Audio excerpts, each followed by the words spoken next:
Bom dia, sétimo ano. Hoje falaremos sobre os primeiros contatos entre indígenas e portugueses. A gente sabe, né, que até a data de ontem, em relação ao conteúdo que tivemos, foi quando Pedro Álvares Cabral chega ao Brasil e tem toda aquela articulação da descoberta, né? Como viviam os povos no Brasil quando os portugueses chegaram aqui?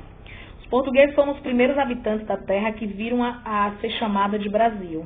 Quando eles chegaram aqui, encontraram uma cultura de costumes, organização social, línguas adversas, né, conhecidas na Europa, África e Oriente. Calcula-se que 1.500, entre 3.000 e a 5.000 nativos habitassem nesse território brasileiro e que falassem aproximadamente 1.300 línguas. Cada um desses grupos possuía seus rituais, crenças, mitos, línguas, formas de trabalho e organização social. Segundo a classificação feita por estudiosos, as línguas mais faladas pelos indígenas podem ser agrupadas em 4 troncos linguísticos: o tupi, o macro-gê, aruaque e caraíba.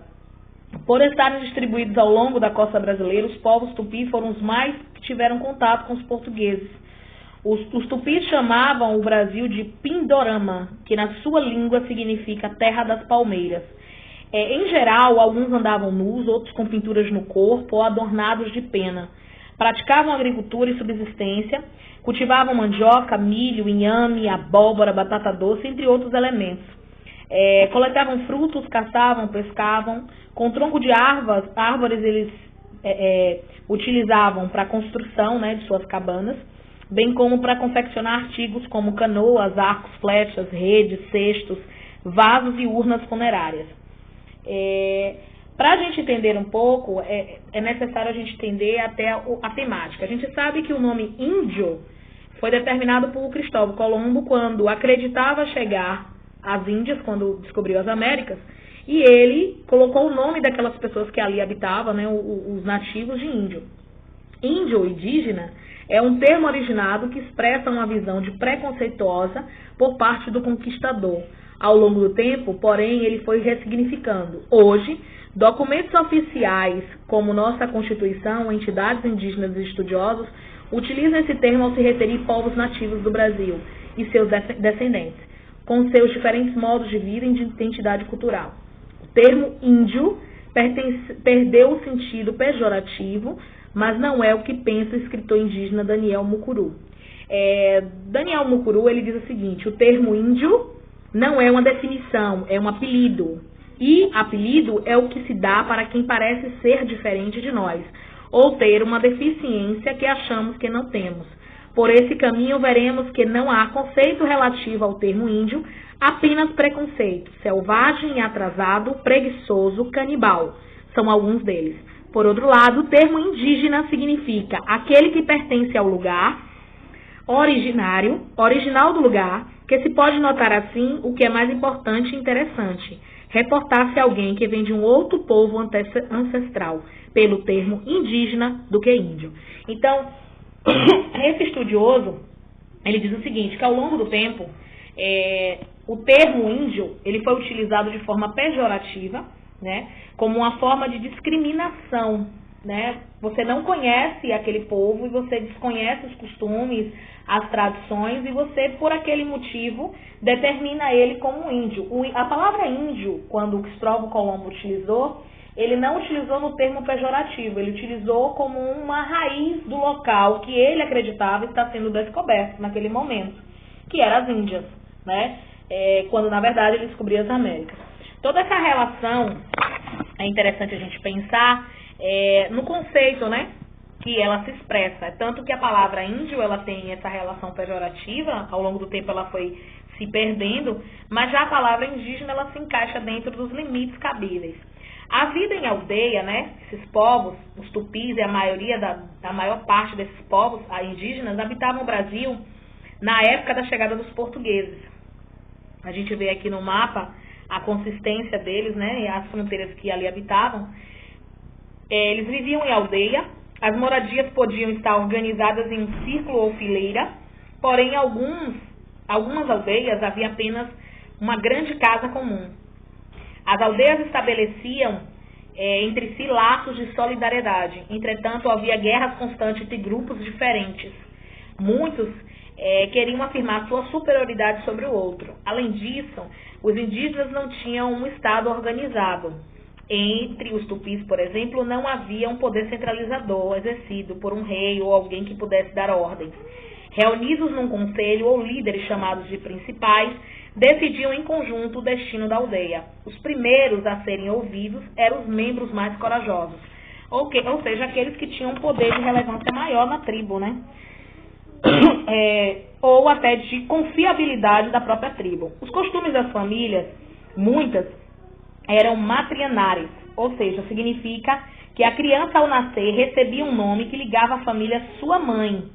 Em outros casos, o parentesco poderia ser estabelecido a partir do pai, né? Os casamentos, em geral, aconteciam entre membros de uma mesma tribo, em certos grupos. Os guerreiros tinham direito a ter mais do que uma esposa. Isso aí era algo bem, digamos assim, não era generalizado. Entre outros costumes bem marcados entre esses povos foi o ritual do couvate. Hoje nós conhecemos esse ritual e ele diverge de tribo para tribo. E o STI hoje, que é um órgão que determina quem é índio e quem não é, eles fazem essa avaliação mediante ao toré, que é um ritual. Ele pode ser um ritual, uma dança, um canto, uma expressão corporal, e que eles determinam se eles são um grupo de indígenas ou não. Que consistia a resguardar ao pai após o nascimento da criança. Esse período, pela norma do grupo, o pai não poderia trabalhar e deveria se alimentar de forma moderada. Essa prática demonstrava a importância do papel paterno no desenvolvimento da criança durante 1 ano e meio. Mães e filhos não se separavam, mas o pai teria que se separar da tribo. A guerra e o ritual antrofágico. A guerra era um fator central da cultura tupi, servindo principalmente para vingar parentes mortos pelos inimigos. Associados à guerra estava um ritual de antropofagia.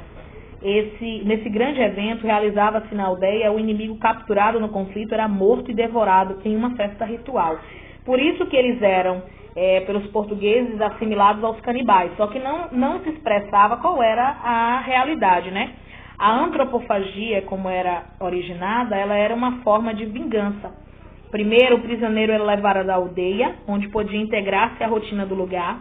Ele deveria ser bem tratado e alimentado por uma mulher, que ele cederia como companheira temporária.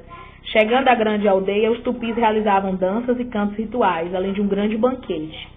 Só então o inimigo era morto. Seus membros eram cortados, cozidos e divididos entre os indígenas da aldeia.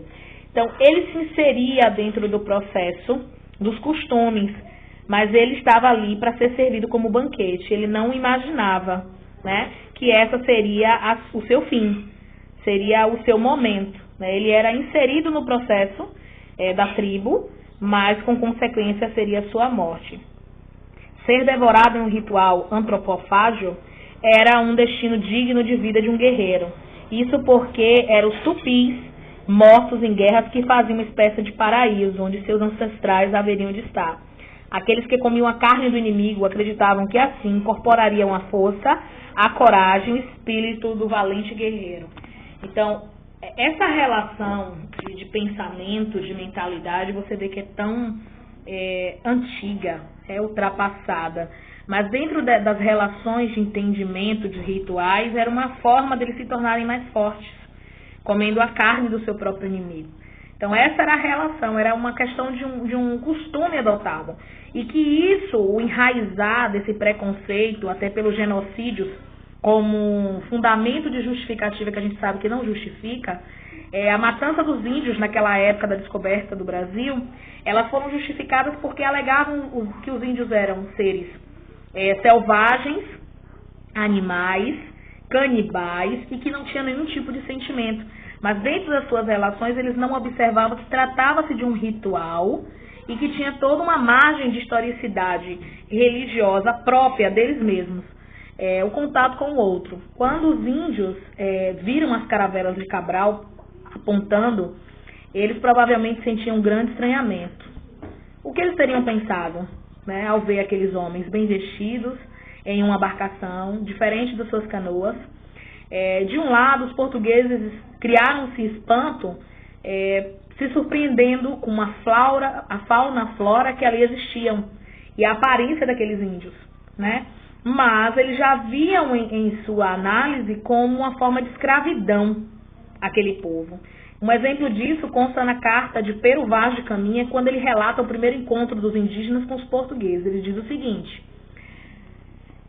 aqui nesse tópico.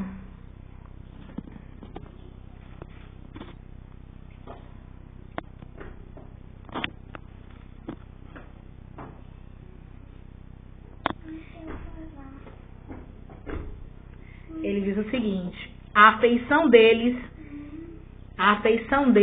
é serem pardos, maneira de avermelhados, de bons rostos e bons narizes. Andam nus, nem estimam de cobrir ou de mostrar suas vergonhas. E nisso tem tanta inocência como mostra o seu rosto. Os indígenas entraram na caravela, mas não fizeram sinal de cortesia, nem de falar ao capitão.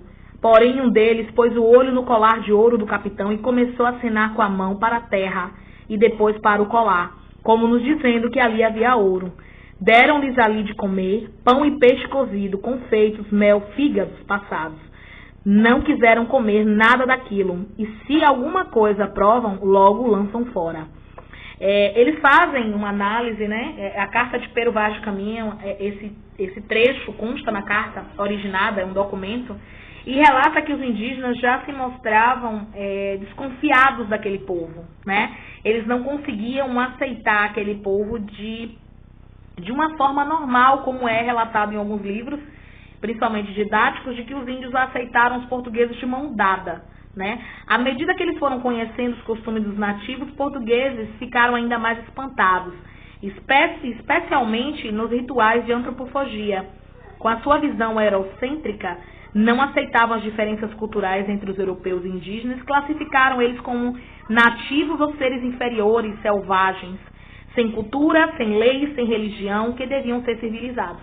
É a partir do preconceito impregnado pelo eurocentrismo que eles criaram, que eles começaram a direcionar que aqueles povos não tinham nenhum reflexo de identidade, quando, na verdade, os que não produziam identidade eram eles, porque tinham uma visão eurocêntrica, ou seja, uma visão própria, que só a sua própria cultura deve ser disseminada, só a sua própria cultura é a correta, e eles não aceitavam as diferenças, né?